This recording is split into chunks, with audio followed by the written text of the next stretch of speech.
ஸ்டூபிடோட நான் உங்களை சந்திக்க வந்துட்டேன். ஒரு முக்கிய எச்சரிக்கை, இந்த ஷோல காட்டுற எந்த ஒரு ஸ்டன்ஸையும் நீங்க வீட்டுல ட்ரை பண்ணாதீங்க. ஏன்னா கொஞ்சம் கூட புத்தி இல்லாம சயின்ஸை பத்தி தெரியாதவங்க பண்ண வேலை இது நீங்களும் ட்ரை பண்ணீங்கன்னா அந்த லிஸ்ட்ல நீங்களும் சேர்ந்துருவீங்க. இதை மறந்துடாதீங்க. நீங்க இதுக்கு முன்னாடி நிறைய காமெடி ஷோஸ் எல்லாம் பார்த்திருப்பீங்க.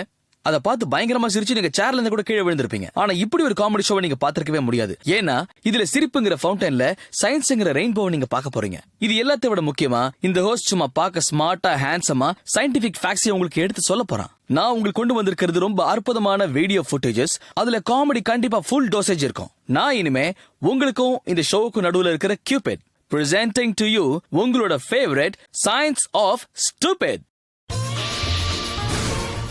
இந்த ஒரு ஷோல மட்டும்தான் நாங்க உங்களுக்கு சயின்ஸும் சொல்லி தருவோம், ஸ்டூபிடான வீடியோஸையும் காட்டுவோம். அடுத்த அரை மணி நேரத்துக்கு உங்க டிவி விட்டு எங்கேயும் போய் விழுந்துடாதீங்க. மறந்து போய் உங்க சேனலை மாத்திட்டு அப்புறம் போச்சேன்னு வருத்தப்படாதீங்க. ஏன்னா இந்த ஷோவை பார்த்து நீங்க விழுந்து சிரிக்க போறீங்க. அதுக்கு இந்த மாதிரில விட மாட்டீங்க. இவங்களோட உச்சக்கட்ட முட்டாள்தனத்தை பார்த்து நீங்க பிச்சுக்கிட்டு ஓட போறீங்க. இந்த ஸ்பைடர்மேன் செவுத்துல கம்மு கூட மறந்துட்டாரு. நக்கல லொட்டாங்கையில சுட்டவருக்கு வாய் வெத்தலை பாக்கு போட்டுக்குச்சு. இந்த அக்காவுக்கு கதவை அளக்க டேப் கிடைக்கல போல இருக்கு. பக்கத்து வீட்டு பல்பை இப்படி கூட உடைக்கலாம். இவரு தூம் 4க்கு பிராக்டிஸ் பண்ணி தாம் தூம்னு கீழே விழுந்தாரு. இவங்களுக்கு பணியில தனியா நிக்கிறவங்களை பார்த்தா பிடிக்காது. அந்த பெல்ட் அடிக்க விட்டுருவாங்க. இவர் லேண்டிங்கு பார்க்கிங் வித்தியாசம் தெரியாம பப்பரப்பான்னு விழுந்தவர். மேல இருந்து குதிச்சால ஸ்டூல் உடையாதுன்னு இடுப்பு உடச்சு காமிச்சவர். சார் உடனே போய் ஸ்டூல டாக்டர் கிட்ட காமிங்க. நீங்க நல்ல கார்பெண்டரா பாருங்க. ஐஸ் பனி. சகோதரர்களே, அவ்வளவு பெரிய டைட்டானிக்கே பல்ல காட்ட வச்சது பனிக்கட்டியோட சக்தி. அப்பேற்பட்ட பனிக்கு நம்ம எலும்பெல்லாம் முறுக்கு மாதிரி இல்லையா? இது உங்களுக்கு புரியுது. ஆனா இந்த விஷயத்தை புரிஞ்சுக்காத மாங்கா பசங்க ஊருக்கு ஒருத்தர் இருக்காங்க. இவங்களுக்கு பனியை பத்தி தனித்தனியா கிளாஸ் எடுக்க முடியும். ஆனா படம் போட்டு காட்டலாம்.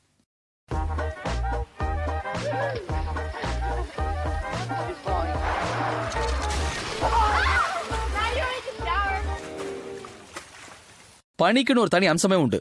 அதனால ஒரு பிரச்சனையில மாட்டினதுக்கு அப்புறமா தான் தெரியும் என்னங்கடாது இது பனியா 7.5 சனியான்னு தோணும். இன்னொரு முக்கியமான விஷயத்தை ஞாபகம் வச்சுக்கோங்க. பனியில விபத்து ஏற்பட்டா உயிர் போறதுக்கு வாய்ப்பு இருக்கு. இது எல்லாத்தையும் விட முக்கியமா நான் உங்ககிட்ட ஒரு கேள்வி கேட்கணும். உங்களுக்கு பனியை பத்தின சயின்ஸ் தெரியுமா? தெரியாதா? அட ஒன்னும் பிரச்சனை இல்ல, நானே உங்களுக்கு சொல்லித்தரேன்.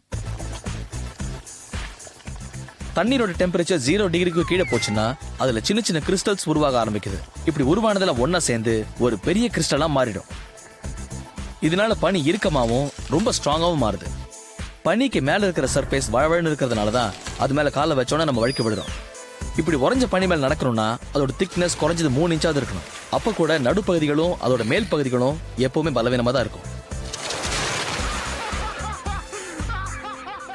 ஆனா ஒரு சில இடங்கள்ல டெம்பரேச்சர் எப்பவுமே ஃப்ரீசிங் பாயிண்ட்டை விட கம்மியா தான் இருக்கும்.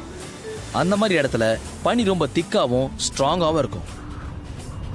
இந்த 100 டன் எடை உள்ள பிளைட்டை அண்டார்டிகால லேண்ட் பண்ணணும்னா இந்த பனி கிட்டத்தட்ட 3 ஃபுட் அளவுக்கு திக்னஸ் இருக்கணும்.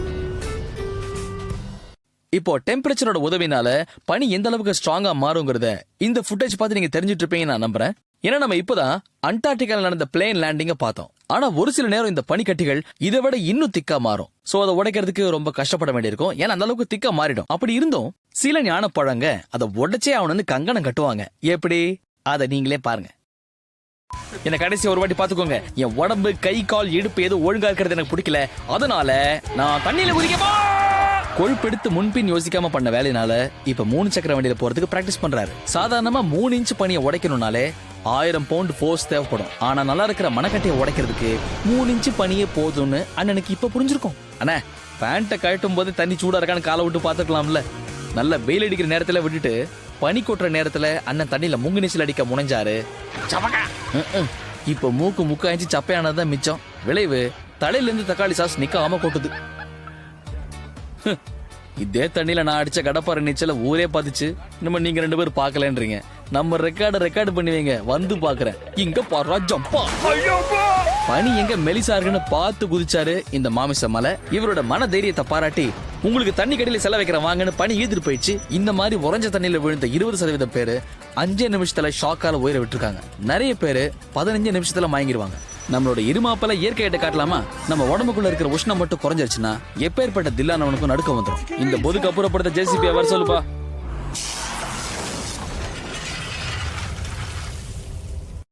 சரி, உங்களுக்கு ஐடியா இருக்கா? எலக்ட்ரிசிட்டிங்கிறது ரொம்ப பயங்கரமான விஷயம்.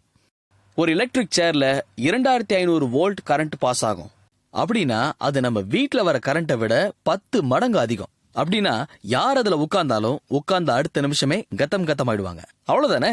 எங்க வீட்டுக்கு வர வெறும் 230 வோல்ட் கரண்ட்ல நாங்க விளையாடி பார்க்க போறோம் அப்படின்னு நீங்க முடிவு எடுத்தாலும் அந்த முடிவு எவ்வளவு வாட்ஸ் பவர்ஃபுல்லா இருக்கும், நீங்க எப்பேற்பட்ட பல்புன்னு அப்ப தெரியும். இப்போ இந்த சாம்பிள பாருங்க. யோ, இதெல்லாம் ஒரு வேலை. என் சர்வீஸ்ல நான் எத்தனை பிளக்க பார்த்திருக்கேன். பெருசு ஏன் இப்படி பேயாட்டம் ஆடினார் நினைக்கிறீங்க? இதுக்கு ஒரு மூலையில ஈஸ்டரை போட்டு பேயாம உட்காந்துருக்கலாம். இதுதான் மசில்ஸ்ல ஏற்பட்ட ஒரு கிராபிங் எஃபெக்ட். பொதுவாவே கரண்ட்டுக்கு அது மேல கை வைக்கிறவங்களும் ரொம்ப பிடிக்கும். என் உயிரே போனாலும் சரி, இனிமே இந்த பிளக்க நான் கையால தர மாட்டேன், நான் போய் என் பொண்டாட்டி அனுப்புறேன். ஓப்பனா இருக்கிற ஒரு வயரை தொடர்றது ரொம்ப ரிஸ்கான வேலை. எதுக்கு சொல்றேன்னா, நமக்கும் கரண்ட்டுக்கும் 10 பொருத்தமும் அமோகமா இருக்கும். இதுக்கு பின்னாடி ஒரு சயின்டிபிக் ஃபேக்ட் இருக்கு. முதல்ல அதை தெரிஞ்சுக்கோங்க. என்னப்பா நீ முதல்ல அதை சொல்லுன்றீங்க இல்ல? கரண்ட்ங்கிறது தடை இல்லாம ஃப்ளோ ஆகிறதுக்கு ஒரு பாத் கண்டிப்பா அதுக்கு தேவைப்படும். அதுக்கு பேர் தான் சர்க்கியூட். கரண்ட் எந்த பொருள் மூலமா பாஸ் ஆகுமோ அது எல்லாத்தையும் வச்சு நாம ஒரு சர்க்கியூட்டை உருவாக்க முடியும். உப்பு தண்ணியில கூட எலக்ட்ரிசிட்டி ரொம்ப பிரமாதமா பாஸ் ஆகும்.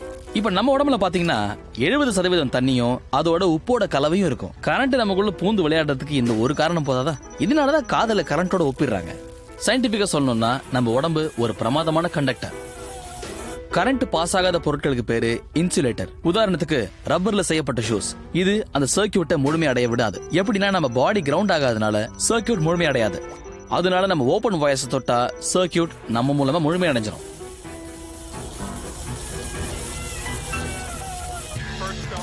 எட்டாயிரம் வோல்ட் எலக்ட்ரிக் ஃபென்ஸ்ல கரண்ட் ரொம்ப கம்மியா தான் இருக்கும். இந்த கரண்டால ஒரு அணிலுக்கு கூட எதுவும் ஆகாது. ஆனா இந்த ஆனமடையம் செய்யற அழிச்சாட்டியத்தை பாருங்க. வேலியில போற கரண்ட் எடுத்து எதுக்கு வேட்டிக்குள்ள விடுவானே, எதுக்கு சொட்ட தலையை ஊரு காட்டுவானே. இதுல சயின்ஸ் எங்க எட்டி பார்த்ததுன்னா, அண்ணனோட முட்டி தர தட்டினதுனால சர்க்கியூட் முழுமை அடையறதுக்கு இந்த முட்டாள் ஒரு முழுமையான காரணம் ஆயிட்டாரு. இவர் முட்டி தரையில தட்டி எர்த்த வாரி வழங்கி கரண்ட்டுக்கு பிடிச்ச மனுஷனா மாறிட்டாரு. கரண்ட்ல விளையாடுறது மட்டும் இல்ல, கரண்ட்ல விளையாடுறவங்க பக்கத்துல கூட யாரும் நிக்க கூடாதுன்றதுக்கு இது உதாரணம். இந்த முக்காமண்டைய உஷார ஷூ போட்டு கரண்ட் பிடிச்சிட்டு பக்கத்துல நின்ன பேர் பாடியை டெட் பாடி ஆக்க பாக்குறான். கரண்ட்டுக்கு இதான் சாக்குன்னு 2 பேருக்குமே சாக்கு கொடுத்துச்சு. இந்த மக்கு பசங்க 2 பேரும் கரண்ட் ட்ரெண்ட்ல இல்ல. கரண்ட் பெருசா எங்க நட்பு பெருசா அப்படி நீங்க ஒரு பட்டி மன்றமே நடந்திருக்கு. பேசி பார்த்து பதில் கிடைக்காதனால கரண்ட கிள்ளி பார்க்க முடிவு பண்ணிட்டாங்க. அது 4 பேர் கையை பிடிச்சிக்கினேன். உங்களுக்கு தெரியாம உங்களுக்குள்ள ஒரு கருப்பு ஆடு ஒளிஞ்சிட்டு இருக்கு. கடைசியா நின்று உங்க ஃப்ரெண்ட் ஒருத்த மட்டும் ஷூ போடாம வெறுங்கால நிப்ப நீங்க வேண்டிட்டு வந்திருக்கான். கூடா நட்பு கேடாய் முடிந்தது. நாங்க 5 பேரு, எங்களுக்கு பயமே இல்ல. இப்ப சிட்டியே எங்க கண்ட்ரோல் இருக்கு. இது நான் சொல்லியே ஆகணும். உங்களுக்கே ஷாக்கிங் கூட இருக்கலாம். நாங்க கரண்ட் பில் கட்டுறதே இல்ல. இது நான் சொல்லியே ஆகணும். எங்களுக்குள்ள ஒருத்தர் ஷூ போடாம நின்னதுல எங்க 4 பேர் ஷூ பிஞ்சுது. இது நான் உங்ககிட்ட சொல்லி ஆகணும்னு தோணுச்சு. அதுக்காக தான் இந்த வீடியோ காமிச்சேன். உங்கள் அந்த புறத்தில் இருக்கும் வேலியில் மின்சாரம் பாய்கின்றது. அந்த வேலியில் உங்கள் வாளை விட்டால் காலை கிளப்பி கொண்டு ஓடுவீர்கள். பன்றிக்கு நன்றி கூறி குன்றின் மேல் அமர்ந்தான் பண்ணி மூஞ்சுவாயன். எங்க கிட்ட இந்த வீடியோஸ் வந்தப்போ ஒரு ரிசர்ச் மூலமா எங்களுக்கு இந்த டேட்டா கிடைச்சது. ஜஸ்ட் அமெரிக்கால மட்டும் ஒவ்வொரு வருஷமும் 20,000க்கும் மேற்பட்ட பசங்க ஷாப்பிங் கார்ட்ல அடிபட்டு ஹாஸ்பிட்டல்ல அட்மிட் ஆறாங்களாம். சரி வாங்க அந்த ரிசர்ச் வீடியோல அப்படி என்னதான் இருக்குன்னு பாத்துருவோம். With the street bobsled team. Come on, bobsled, here we go. Here we go, baby. Bobsled, oh!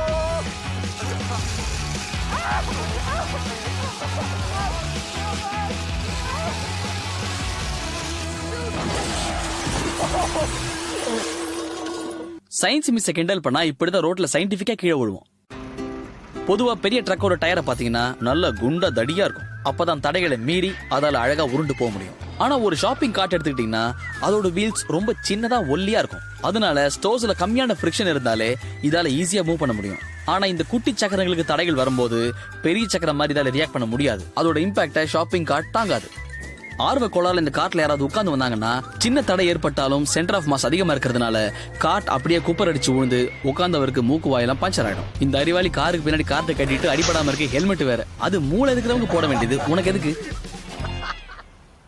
இந்த மாதிரி அட்டம் பண்ணி அடிப்படக்கூடாதுன்னு தான் இந்த வீடியோவை உங்களுக்கு எடுத்து காட்டுறோம். சிரிப்பா இருக்க நீங்களும் அதுல ஏறி போகாதீங்க, அப்புறம் பெரிய சிரிப்பாயிடும். இவங்க 2 பேர் எதுக்கு வேலை மெனக்கிட்டு அதுல டபுள் சர்ச்சின்னு கீழே வராங்க தெரியுமா? ஹெல்மெட் போட்டாலும் மண்டை உடையதா உடையலன்னு செக் பண்றாங்க.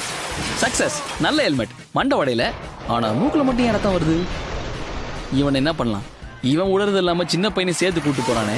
ஓ உலக சின்ன பசங்களே, இந்த மாதிரி பூச்சாண்டி பேச்ச நம்பி கார்ட்ல ஏறி உட்காராதீங்க. அவன் உங்க ஆர்ட் மேலேயே பெல்ட் அடிப்பான். இந்த கம்மல் போட்ட கிறுக்கு பையன் மஞ்சள் சட்டியை போட்டுக்கிட்டு ஏதோ மங்களகரமா பண்ண போறான்னு நினைக்காதீங்க. மண்டை உடையறதுக்கு வழியை காட்டுறான். ஏன் கடல்ல குதிக்க வேண்டியதானே? ஆழம் கம்மியா இருக்கப்பா. என் கேர்ள் ஃபிரெண்டே லுக்கு விடுற. தோட்டத்துக்கு தண்ணியை பார்த்து சொன்னா பாஞ்சு போய் தோட்டத்திலே விடுறான் ஒருத்தன். தள்ளிட்டு போறவனை நம்பி கார்ட்ல ஏறி உட்கார்ந்தா இந்த பதறு. விளைவு புதர்ல போய் செடியை புடுங்க விட்டாங்க.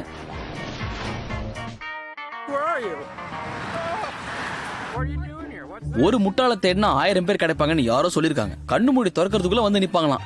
ஹெல்மெட்டை போட்டுக்கிட்டு காட்டுக்கு கீழே காத்தடிச்ச டியூபை வச்சா அடிப்படாதுன்னு நினைச்சிட்டாரு இவரு. ஆனா கிழிஞ்சது டியூப் மட்டும் இல்ல, சாரோட பேண்ட்டும் தான். இங்க பாருங்க, காருங்கிறது ரொம்ப முக்கியமான ஒரு விஷயம் தான். ஆனா இப்பெல்லாம் ஆல்மோஸ்ட் நிறைய பேர் கார் வச்சிருக்காங்க. அத பல பேர் ஜாலியா யூஸ் பண்றாங்க. பைக்கை வச்சு மட்டும் இல்ல, காரை வச்சு கூட இப்பெல்லாம் நிறைய பேர் ஸ்டண்ட் பண்றாங்க. உங்க நல்லதுக்கு சொல்றேன், டிரிஃப்டிங் எல்லாம் ப்ரொஃபஷனல்ஸ் பண்றதை வேடிக்கை மட்டும் பாருங்க, நீங்க ட்ரை பண்ணாதீங்க. நிறைய ரிஸ்க் இருக்கு. ஹைவேல போகும்போது ரோடு காலியா இருக்கேன் டிரிஃப்ட் அடிச்சீங்கன்னா ஷிஃப்ட் போட்டு ஹாஸ்பிட்டலே தான் இருப்பீங்க. டைமிங் தெரியாம டிரிஃப்ட் அடிச்சா என்ன ஆகும்? மெக்கானிக் புதுசா ஒரு வீடு வாங்குவாரு. பாக்குறதுக்கு ஒரு சின்ன பசங்க விளையாட்டு மாதிரி இருந்தாலும் பெரிய ஆளுங்க கூட இது அட்டம் பண்ணி பெரிய பெரிய பல்பு வாங்கியிருக்காங்க. ஏன்னா இந்த டிரிஃப்டிங்க்கு பின்னாடி இருக்கிறது உங்களுக்கு தெரியாத ஒரு சயின்ஸ். சாதாரணமா பாத்தீங்கன்னா காரை ஸ்லைட் பண்ணாமலே ரோட்ல டிரைவர்ஸ் அழகா திருப்புவாங்க. ஆனா டிரிஃப்டிங் காரை ஸ்லைட் பண்ணி தான் திருப்புவாங்க. இந்த டிரிஃப்டிங்ல யூஸ் பண்றது காரோட இனர்ஷியா. ஏன்னா கார் நேரா போயிட்டு இருக்கும். இங்கதான் அவங்க சார் நியூட்டனோட ஃபர்ஸ்ட் லா ஆஃப் மோஷனை யூஸ் பண்றாங்க. அது எப்படின்னு பாத்தீங்கன்னா, டிரைவர்ஸ் காரை ஸ்பீடா ஓட்டும் போது டர்னிங்ல டயரை குயிக்கா திருப்புவாங்க. அப்படி பண்றதுனால பின்னாடி இருக்கிற டயருக்கும் ரோட்டுக்கும் இருக்கிற ஃபிரிக்ஷன் குறையும். இதனால கிரிப் ரொம்ப கம்மியாகும். காரோட பின்பகுதி வெளிப்புறமா டர்ன் ஆகும். இந்த டர்னிங் முடிஞ்ச உடனே ஸ்டீரிங்கை மறுபடியும் ஸ்ட்ரெயிட் ஆக்கும் போது டார்க் குறையும். ஆனா பின் டயர்ஸோட கிரிப் அப்படியே தான் இருக்கும். என்ன பாத்தீங்களா? இப்ப தெளிவா புரிஞ்சுதா? புரிஞ்சிருச்சுன்னு ட்ரை பண்ணாதீங்க, பாக்குறதோடு நிறுத்துங்க. இங்க பாருங்க மக்களே, இந்த காலத்து ஃபாஸ்ட் அண்ட் ஃபியூரியஸ் பசங்களுக்கு நீங்க டிரைவிங்க பத்தி கொஞ்சம் நல்லது எடுத்து சொன்னாலே போதும், உடனே ஈகோ ஹர்ட் ஆயிடும். எல்லாம் தெரியும், நீங்க நிறுத்துங்கன்னு வாங்க. டிரைவிங்க பத்தி என்கிட்ட பேசுறேன்னு வாங்க. இங்க பாருங்கண்ணா, முதல்ல சைக்கிள் ஓட்ட தெரியாது நீங்க, அப்புறம் பைக் ஓட்ட தெரியாது நீங்க, இப்போ கார் ஓட்ட மட்டும் ஏன் நான் தெரியாதுன்னு டிரிஃப்டிங் தெரியாதுன்னு ஒத்துக்க மாட்டேங்கிறீங்க. இது ரொம்ப தப்புங்கண்ணா. பாத்தீங்கல்ல, நாங்கெல்லாம் சைக்கிளே சறுக்கு பொறுக்குன்னு ஓட்டுவோம். காரை குடுத்தீங்கன்னா கண்ணா பின்னான்னு முறுக்குவோம்ல.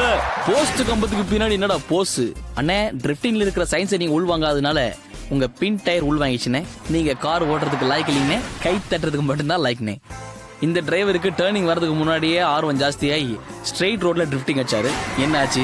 கார் வாயை பொழந்துச்சு. இத பாத்தீங்களா?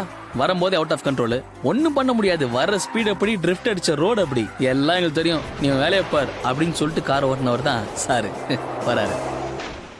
இப்போ ஒரு வாட்டி ப்ரொஃபஷனல் டிரிஃப்டிங் அப்படின்னு பார்க்கலாமா? இங்க பாருங்க, வாவ், எப்படி ஸ்டீரிங் யூஸ் பண்ணிருக்காங்கன்னு பாருங்க. இவர் காரை திருப்பிட்டு வரதை பார்த்தா ஒரு அழகான பெயிண்டிங் மாதிரி இல்ல? நம்ம அடிக்கிற டிரிஃப்டிங் இந்த பெயிண்டிங் மாதிரி வரணும்னா முதல்ல நமக்கு டிரிஃப்டிங் வருமானு ஐ திங்க் பண்ணணும்.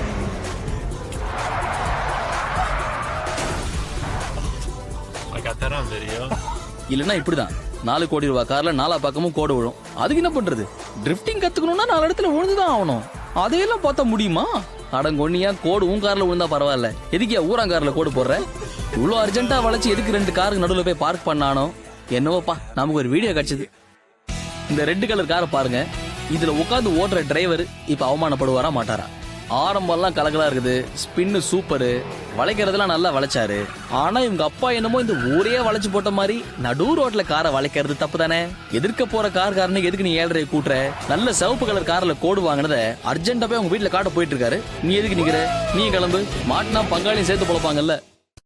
நம்ம எல்லாருக்குள்ளயுமே ஒரு குழந்தைத்தனம் எப்பவுமே ஒளிஞ்சிருக்கும். அதே மாதிரிதான் நம்ம எல்லாருக்குள்ளயும் ஒரு டார்சன் எப்பவுமே மறைஞ்சிருப்பான். அதனால எப்ப நமக்கு சந்தர்ப்பம் கிடைச்சாலும் சரி, தொங்கறதுக்கான வாய்ப்பை நாம விட்டு கொடுக்கறதே இல்ல. இப்ப நீங்க சொல்லுங்க, இந்த மாதிரி ஒரு வாய்ப்பை நீங்க விட்டுருக்கீங்களா? இல்ல, கரெக்ட் தானே? ஆனா எனக்கு ஒரு விஷயம் புரியல, நீங்க என்னைக்காவது இந்த மாதிரி எல்லாம் தொங்கணும்னு நினைச்சிருக்கீங்களா?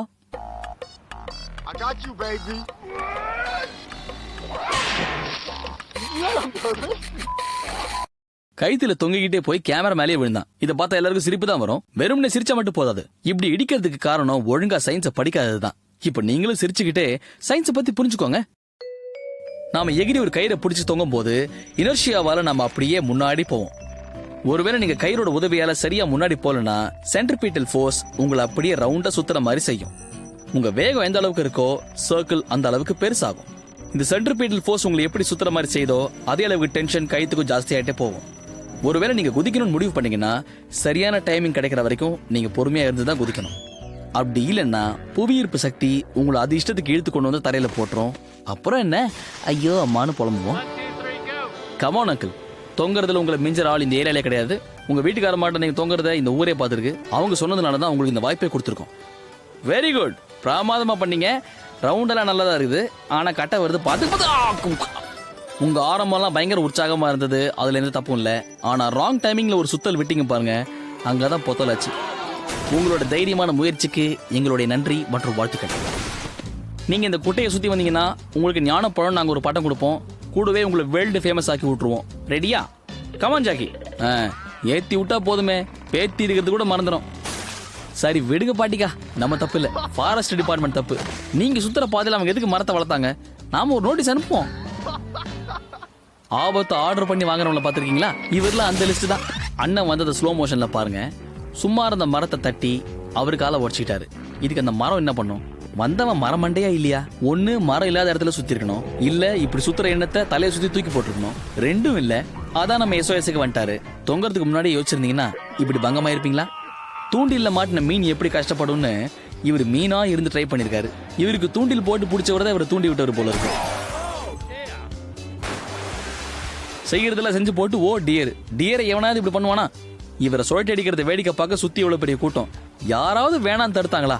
ஒருவேளை ஊர் பூரா கடன் வாங்கிட்டு தண்ணியில மறைஞ்சிருந்தாரோ, அவரதே இப்படி தூண்டில் போட்டு தூக்கிட்டாங்களோ? That's probably a broken leg. Probably. Could be a hospital. Oh dear, oh dear. எவ்வளவு ஆறாமரம் வந்து விசாரிக்கிறாங்க பாருங்க.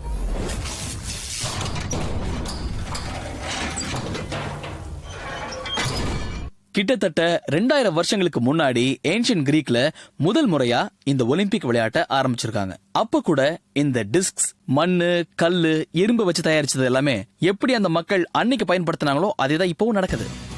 வேகமா போக நினைச்சு பிளாஸ்டிக்க பிராக்டிஸ்ல சுழட்டி விட்டவர் தானே சுழண்டி கீழே விழுந்தார். புது ரெக்கார்டு உருவாக்கினார்ல கீழே விழுந்ததுல. ஒரு வாட்டி நான் கூட டிஸ்க தூக்கி போட்டேன்ல, அதுவும் கோவத்துல. அவசரப்படாதீங்க, அந்த டிஸ்க் இல்ல, காம்பாக்ட் டிஸ்க தூக்கி போட்டேன். நான் ஒரு சாதாரணமான ஆக்டர். இந்த அத்லெட்டிக்ஸ் பத்திலாம் நான் எப்படி யோசிக்க முடியும்? அதுல முக்கியமா இதுல நிறைய விஷயங்களை பார்க்க வேண்டியிருக்கு. இந்த ஸ்பின் ஸ்பீடை கவனிக்கணுமா, ஆங்கிள் கரெக்டா இருக்கணுமா, இதெல்லாம் நமக்கு ரொம்ப கஷ்டங்க. நீங்களே ஒரு வாட்டி பாருங்களேன். உங்க உடம்பு நீங்க சுத்தும் போது சுத்துறதுல ஏற்படுற ரொட்டேஷனல் ஃபோர்ஸ் தான் டார்க். நீங்க எவ்வளவு வேகமா சுத்துறீங்களோ அவ்வளோ டார்க் உருவாகும். அந்த டிஸ்கஸோட வெலாசிட்டியும் அதே அளவுக்கு அதிகமாகும். அப்புறம் சார், நியூட்டனோட முதல் லா என்னன்னு உங்களுக்கே தெரியும்ல. எந்த ஒரு ஆப்ஜெக்டா இருந்தாலும் வெளி ஃபோர்ஸ் வந்து அதை தடுக்கிற வரைக்கும் அந்த ஆப்ஜெக்ட் போய்கிட்டே தான் இருக்கும். ஒருவேளை டிஸ்கஸ் ரொம்ப தூரம் தூக்கி போடணும்னு நினைச்சா அதோட ஆங்கிள் 35 டிகிரிஸா இருக்கணும். நீங்க இந்த டிஸ்கஸை விடும்போது அது ஒரு சர்க்கிள் இருக்கிற டேன்ஜென்ட் மாதிரி வெளியே போகும். அதோட வேகமும் ரொம்ப அதிகமா இருக்கும். டிஸ்கஸ் த்ரோ பண்ற கரெக்டான முறை இதுதான். ஒருவேளை நீங்க ரொம்ப வேகமா சுத்துனீங்கன்னா டிஸ்கஸ் பறக்கிறதுக்கு முன்னாடியே நாம சுருண்டடிச்சு கீழே விழுந்துருவோம். ஒருவேளை உங்களுக்கு இந்த டேலண்ட் இருந்தா இந்த தாடிக்கார அங்கிள் மாதிரியே நீங்களும் கரெக்டா அடிக்கலாம். ஹேர் ஸ்டைலும் தாடியும் சூப்பரா இருக்கு அங்கிள். டபுள் டோனு பாத்தீங்களா? இந்த டிஸ்கஸ் அங்கிள் யாருகிட்டயும் டிஸ்கஸ் பண்ணாம டிஸ்க தூக்கி கரெக்டா அடிச்சாரு. ஆனா கரெக்டா அடிக்கணும்னு நினைச்சிட்டு வரவங்க எல்லாரும் கரெக்டா அடிக்கிறது இல்ல. தெரிஞ்ச மாதிரியே பந்தா காட்டினா இப்படிதான் பங்கமாய் விழுவோம். என்ன ப்ளூ டவுசர் ஏதோ பேலே டான்ஸிங் ரெடியா போல இருக்கு. இதை பத்தி நம்ம டிஸ்கஸ் பண்ணுவோம் வாங்க. இவர் பாக்குறதுக்கு ப்ரொஃபஷனலா தெரியுறாரு, கரெக்டா தூக்கி அடிப்பார் நினைக்கிறேன். இவருடைய ஸ்டெப்பை மட்டும் கவனிங்க. இவர் பயங்கரமான ஊர் சுத்தி போல இருக்கு. இப்போ நம்ம ஹேமர் த்ரோவை பத்தி பார்த்தோம்னா, இது எப்ப ஆரம்பிச்சாங்கன்னா டிஸ்கஸ் த்ரோ ஆரம்பிச்சு 1000 வருஷத்துக்கு அப்புறமா உருவானது. ஆனா ஒண்ணு, இதை பயன்படுத்துறதுக்கு முன்னாடியோ கண்டிப்பா சயின்ஸ் இருக்கு. Same to same. இதுல ஹேமர் தூக்கி போடுறவங்க ரவுண்டா சுத்துவாங்க. ஹேமரால உருவாக்கப்பட்ட சர்க்கிளுக்கு நடுவுல நிப்பாங்க. இது 1 மணி நேரத்துக்கு 104 கிலோமீட்டர் வேகத்துல சுத்தும். ஆனா விட்டாதான் போகும். இதான் நியூட்டன் சாரோட லா. ஏதாவது வெளியே இருக்கிற ஃபோர்ஸ் தடுக்காத வரைக்கும் ஆப்ஜெக்ட் பறந்துகிட்டே தான் இருக்கும். இதே மாதிரி இந்த ஹேமரும் காத்துல பறந்துகிட்டே தான் இருக்கும். சுத்துறது சூப்பராக கையிலேயே பிடிச்சிட்டு கூடாது, டைமிங்ல விட்டுறணும். இல்லைன்னா இவர் மாதிரியே சுத்தி சுத்தி ஒரே இடத்துல சுத்தி அங்கேயே விட்டுற வேண்டியதுதான். எப்பா உனக்கு சுத்தணும்னு ஆசையா இருந்தா ஃப்ரெண்ட்ஸை கூப்பிட்டு ஊரை சுத்து, எதுக்கு நெட்டுக்குள்ள சுத்துற? ஹேமர் த்ரோவுக்கான வேர்ல்ட் ரெக்கார்ட் டிஸ்டன்ஸ் என்ன தெரியுமா? 285 ஃபீட், அதாவது 86.86 மீட்டர்ஸ். இல்ல வானா சொன்னா கேளுங்க, உங்களால முடியாது. ஒரு சொதப்ப போறாருன்னு பார்த்தாலே தெரியுது. இதுக்கு பின்னாடி உள்ள சயின்ஸ் சொல்றேன், நல்லா கேட்டுக்கோங்க. இதை சுத்தும் போது மனுஷங்களை விட வெளியே சுத்துற ஹேமர் பயங்கர வேகத்துல சுத்திட்டு இருக்கும். ஆனா 2 பேரும் ஒரே நேரத்துல தான் சுத்துவாங்க. நம்ம உடம்பால 1 மணி நேரத்துக்கு 8 கிலோமீட்டர் வேகத்துல மட்டும் தான் சுத்த முடியும்.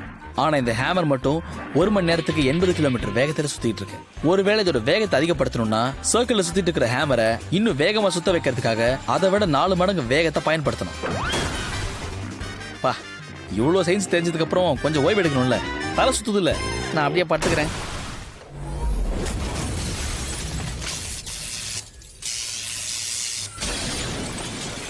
ஆமாங்க, இதுதான் சயின்ஸ் ஆஃப் ஸ்டூபிட். சயின்ஸ் சம்பந்தப்பட்ட விஷயங்கள் மட்டும் இல்லாம இங்க ஃபுல் என்ஜாய்மெண்ட் இருக்கு. அதே மாதிரி இங்க எத்தனை வீடியோஸ் இருக்கோ அது எல்லாமே உங்களுக்கு ஒரு விஷயத்த சொல்லி தருது. நீங்க எல்லாத்தையுமே அழகா புரிஞ்சுக்கணும். அதாவது நாம எந்த வேலையை செய்யக்கூடாது, அப்படி செய்யறதா இருந்தா அதை எப்படி ஒழுங்கா செய்யணும்னு சொல்லி தருவோம். இதுக்கு மேல நான் என்ன சொல்றது, நீங்க புத்திசாலி, உங்களுக்கு தெரியாதா இல்லையா? அதனால நீங்க அடுத்த எபிசோட மறக்காம பாருங்க. நானும் வருவேன். அப்படியே வரும்போது உங்களுக்காக சயின்டிபிக் எக்ஸ்பிளனேஷன்ஸ் கொண்டு வரேன். அப்ப நம்ம அடுத்த எபிசோட சந்திக்கலாம். பபாய்.